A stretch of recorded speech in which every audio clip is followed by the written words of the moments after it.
Good afternoon, everyone, and welcome to English Story Time with Mark. The story that we're going to be reading today is The Little Match Girl, which was written by Hans Christian Andersen and first published in 1845, so it's an older one. Let's get into this. The Little Match Girl. It was the last night of the year, New Year's Eve. Snow covered the streets and a cold wind blew through the city. The sun had set and darkness filled the air. People hurried to their warm homes where they would celebrate with food, laughter, and family. But one little girl walked slowly through the streets. She was very cold. She had no hat, no gloves, and her clothes were thin and full of holes. Her small feet were bare because she had lost her shoes.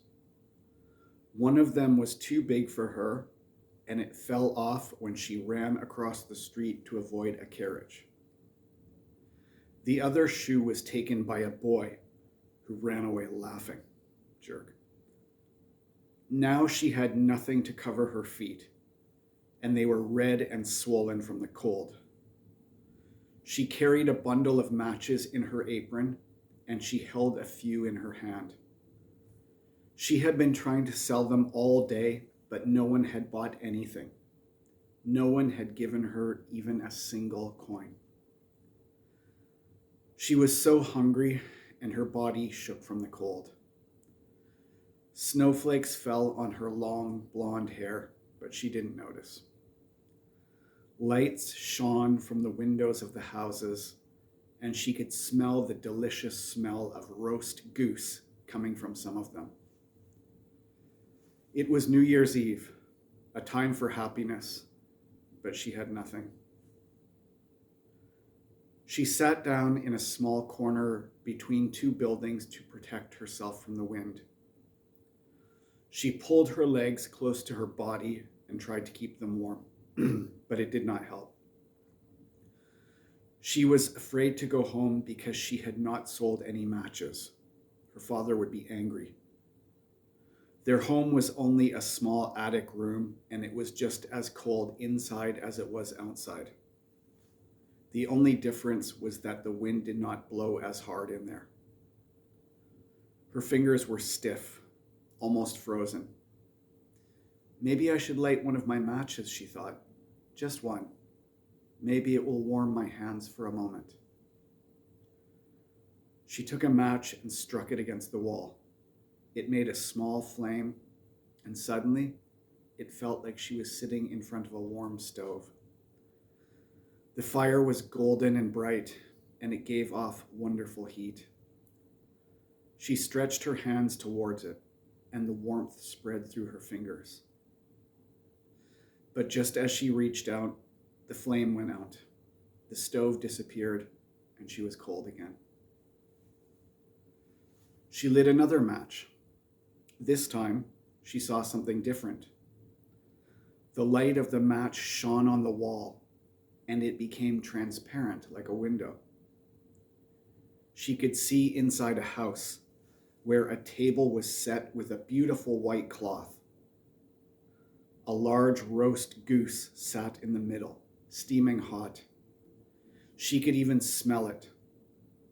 Suddenly, the goose jumped off the plate and walked toward her, carrying a knife and fork in its back. But then the match went out and everything disappeared. She lit a third match. Now she saw a Christmas tree, more beautiful than any she had ever seen before. It was covered with colorful lights and shining decorations. The tree seemed to grow taller and taller until it reached the sky. Then all the lights rose in the air and became stars. One of the stars fell, leaving a bright trail in the sky. Someone has died, the little girl whispered to herself. Her grandmother, who had been the only person who ever loved her, once told her that when a star falls, it means a soul is going up to heaven. She lit another match, and suddenly she saw her grandmother standing before her. She looked so kind and gentle, just as she had when she was alive. "Grandmother," the girl cried, "please take me with you. Don't leave me."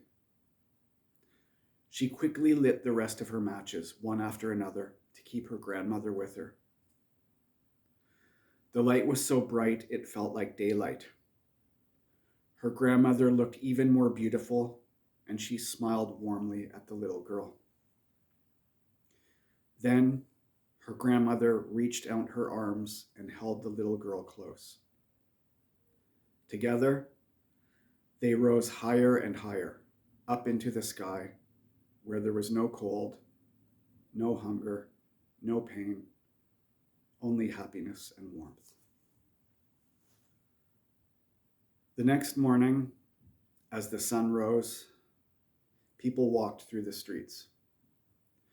They found the little girl sitting in the corner between the buildings.